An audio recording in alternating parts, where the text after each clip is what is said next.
Şoför çiş yapıyor. Çiş molası. Hadi biz de işleyelim. Deli misin be? Tabii deliyim. Ama senden akıllıyım. Niye? Tam kaçma zamanı aptal. Yürü. 1992 yılı Temmuz ayı. Teşvikiye Camisi'nin avlusu iğne atsan yere düşmeyecek kadar kalabalık. Oysa aynı kalabalık daha birkaç ay önce onun düğünü için toplanmıştı.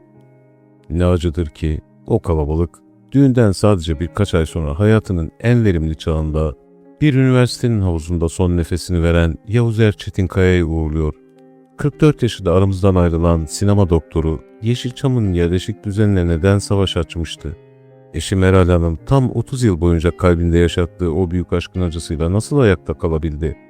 Ve neden en yakın dostu bu gidişe sadece 7 ay dayanabildi?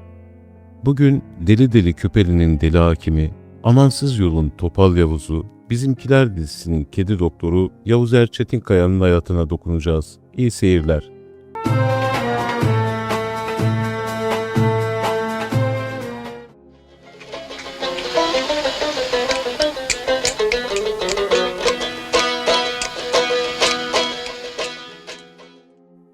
Yalansız, riyasız, sımsıcak bir ekmek gibi dostluğu olan su gibi berrak bir adamdı o.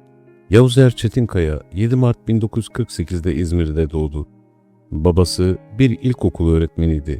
Okumaya o kadar meraklıydı ki henüz 7 yaşındayken ilk öyküsünü kaleme almıştı.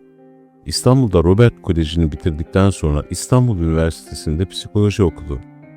Ancak içindeki sanat ateşi onu rahat bırakmıyordu. Ege Üniversitesi'nde güzel sanatlar üzerine yüksek lisans yaptı. Peki ama Türkiye'nin en eğitimli oyuncularından biri olmasına rağmen neden sektörde zaman zaman istenmeyen adam ilan edildi? Dostlar Tiyatrosu'nda 8 yıl boyunca sahne tozu yuttu. Ayakta kalabilmek için Darüşşafaka'da öğretmenlik bile yaptı. Ama onun asıl hedefi başkaydı. Kazandığı bursla Paris'e, Sorbonne Üniversitesi'ne gitti. Orada sinema üzerine doktorasını tamamladı. Yani o Yeşilçam'ın gerçek anlamdaki ilk sinema doktoruydu. Türkiye'ye döndüğünde Boğaziçi Üniversitesi'nde dersler vermeye başladı. Sizce bu kadar donanımlı bir insanın neden Amerikan sinemasına karşı yıllarca süren bir boykotu vardı? Yavuz Çetinkaya, sanatın sadece tüketilmesine karşı çıkan antikapitalist bir muhalifti. Politik olmayan sanat yoktur diyordu ve bu dik duruşu onu bazen işsiz bırakıyordu.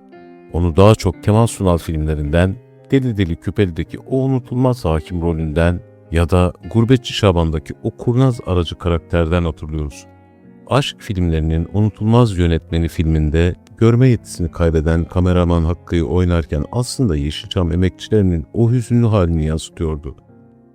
Bu arada Yavuz Çetinkaya ve Yavuz Çetinkaya gibi Yeşilçam emektarlarının anılarını ve onurlarını yaşatmak için kanalımıza abone olabilirsiniz. 1990'ların başında yolu Bizimkiler dizisiyle kesişti.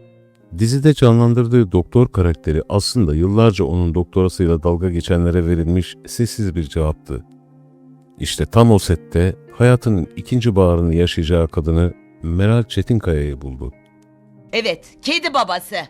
Ayla Hanım, bu lafı bir daha duymayacağım. Vallahi kuyruğundan tuttuğum gibi fırlatır atarım sokağa. Kılına dokunamazsınız. Meral Çetinkaya ise 5 Mart 1945'te Bursa'da doğmuştu. Aslında ne aklında ne de hayalinde oyuncu olmak vardı. Sanat tarihi okumak için Amerika'ya gitmiş, döndüğünde de bir yönetmene tercümanlık yaparken tesadüfen kendisini sahnede bulmuştu. O, Yeşilçam'ın en mahcup, en fedakar ama en güçlü kadın karakterlerine ruh veren bir isimdi. İkisi 1992 yılında Dünya Evi'ne girdiğinde Meral Hanım 47, Yavuz 44 yaşındaydı. Hayatımın adamını buldum diyordu Meral Hanım. Ama mutlulukları sadece birkaç ay sürecekti. Sadece birkaç ay süren bir evlilik, bir ömür boyu sürecek bir sadakate nasıl dönüşebilir? 21 Temmuz 1992 günü Yavuz Çetinkaya serinlemek için Boğaziçi Üniversitesi'nin havuzuna gitti. Yüzerken geçirdiği o ani kalp krizi her şeyi yarım bıraktı. Geride gözü yaşlı bir eş ve ilk evliliğinden olan 12 yaşındaki kızı heyecanı bıraktı. Bu vefat haberi sinema dünyasını yıktı ama en çok da can dostu Yaman Okay'ı etkiledi. Anlatılanlara göre Yaman Okay, dostunun ardından artık bana kimse Yavuzer'i sormasın diyerek büyük bir sessizliğe gömüldü ve sadece 7 ay sonra o da hayata veda etti. Çok ilginçtir ki ikisinin eşinin adı da Meral'di ve iki Meral de eşlerinden sonra bir daha hiç evlenmediler. Meral Çetinkaya, eşinin kızı Zeycan ile anne kız gibi olduğu sade, mütevazi bir hayat seçti. Vefat etmeden önce Yavuzer Çetinkaya'yı Beyoğlu'nda elinde sırt çantasıyla bir halk otobüsünde ya da mütevazi bir lokantada görebilirdiniz. O, Yeşilçam'ın hem aydınlık beğeni hem de hüzünlü hikayesi olarak kaldı. Geride bıraktıysa sadece ödülleri değil, parayla pulla ölçülemeyecek kadar büyük bir onur mirasıydı. Sizler de Yavuzer Çetinkaya ile ilgili varsa anılarınızı, bildiklerinizi, duygu ve düşüncelerinizi yorumlardan paylaşabilirsiniz.